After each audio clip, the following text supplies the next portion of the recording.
Every single one of us only has 24 hours in a day. That includes me. That includes you. That includes your friends, your teachers, your parents. It also includes Bill Gates, Richard Branson, and Will Smith. And so, if you only have 24 hours a day, your success is solely dependent on how you use that 24 hours. How many of your 24 do you spend mindlessly scrolling through social media, or on the phone to friends, or watching aimless videos on YouTube?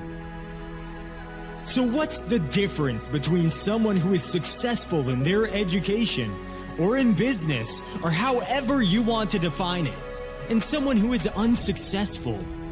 The successful person uses every single hour of their 24 hours wisely. That's it. That's really it. The person failing their exams will be spending much of their 24 hours doing things that do not align with their long-term goals. The person at the top of the class will be spending all of their 24 hours reading, writing, learning, researching, asking questions, planning, preparing, exercising, and eating healthily.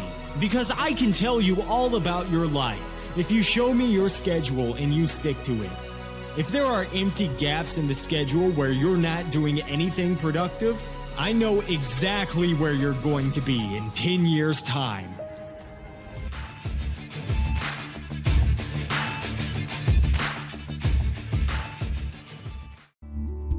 Everyone knows you have to plan time to study.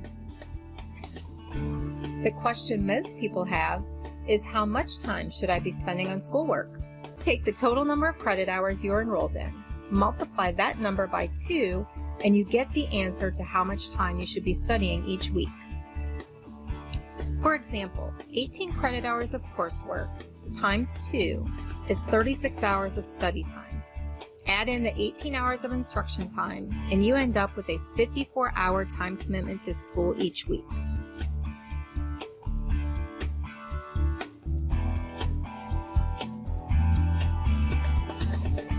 But wait, is it really as overwhelming as it seems? Let's see. There are 168 hours in each week. We sleep 8 hours a day, 7 days a week. So 56 hours of our week is spent sleeping.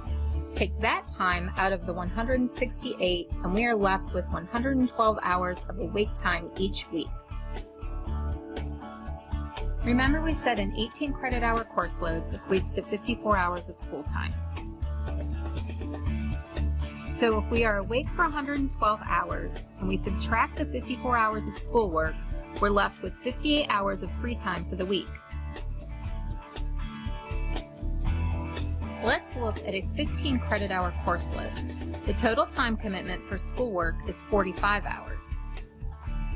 So 112 hours minus 45 hours of school leaves us with 67 hours of free time each week.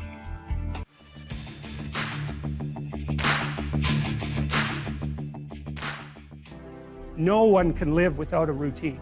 You just forget that. If you guys don't have a routine, I would recommend, you get one going, because you cannot be mentally healthy without a routine.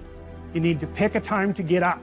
Whatever time you want, but pick one and stick to it, because otherwise you dysregulate your circadian rhythms and they regulate your mood.